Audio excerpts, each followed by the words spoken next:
ప్రియులారా, మన ప్రభు అయిన యేసుక్రీస్తు నామములో మీకు శుభోదయం. ప్రతిదినం ప్రభుతో అనుదిన ఆత్మీయ ఆహారం. జూన్ 15 సోమవారం. నేటి లేఖన పఠనం యెషయా గ్రంథం 51వ అధ్యాయము 12 నుంచి 23 వచనాలు. నేటి ధ్యాన లేఖనం యెషయా గ్రంథం 51వ అధ్యాయము 12, 17, 22 వచనాలు. నేనే మిమ్మును ఓదార్చువాడను. చనిపోవు నరునికి, తృణమాత్రుడగు నరునికి ఎందుకు భయపడదువు? యెరూషలేమా, లెమ్ము లెమ్ము, నిలువుము. నీ ప్రభువు యెహోవా తన జనుల నిమిత్తము వ్యాజ్యమాడు నీ దేవుడు. వ్యాఖ్యానాంశం: తన జనుల నిమిత్తము వ్యాజ్యమాడు దేవుడు. వ్యాఖ్యానాంశం: తన జనుల నిమిత్తము వ్యాజ్యమాడు దేవుడు.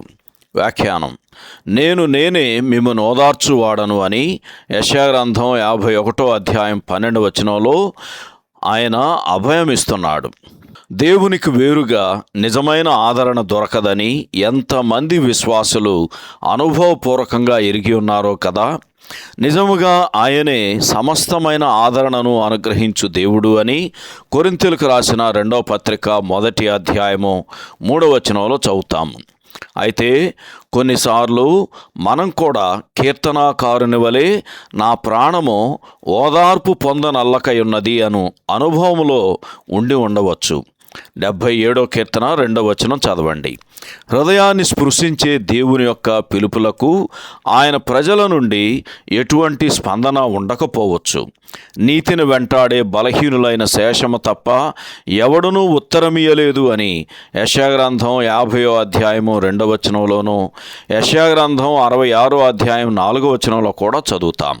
కానీ ఇప్పుడు రెట్టించిన స్వరముతో లెమ్ము లెమ్ము, నిలువుము, నీ సుందర వస్త్రములను ధరించుకొనుము అని యెషయా గ్రంథం 52వ అధ్యాయం 1వ వచనంలోను, అలాగే 51వ అధ్యాయం 17వ వచనంలో కూడా చదువుతాం. ఇది అత్యవసరమైన పిలుపుగా వినబడుచున్నది. మెస్సియా ప్రత్యక్షం కాబోచున్నందున యెరూషలేము దాని నిద్ర నుండి మేల్కొల్పబడవలసి ఉన్నది. ఆయన మొదటిసారి ప్రత్యక్షమైనప్పుడు ఆయనను ఏ విధంగా ఎదుర్కొన్నారో యెషయా గ్రంథం 53వ అధ్యాయం తెలియజేస్తుంది. తిరస్కరింపబడిన యేసు మహిమలోకి తిరిగి ఆరోహణమయ్యాడు. కానీ ఇప్పుడు మనము ఆయన మరలా వచ్చు గడియలో ఉన్నాము.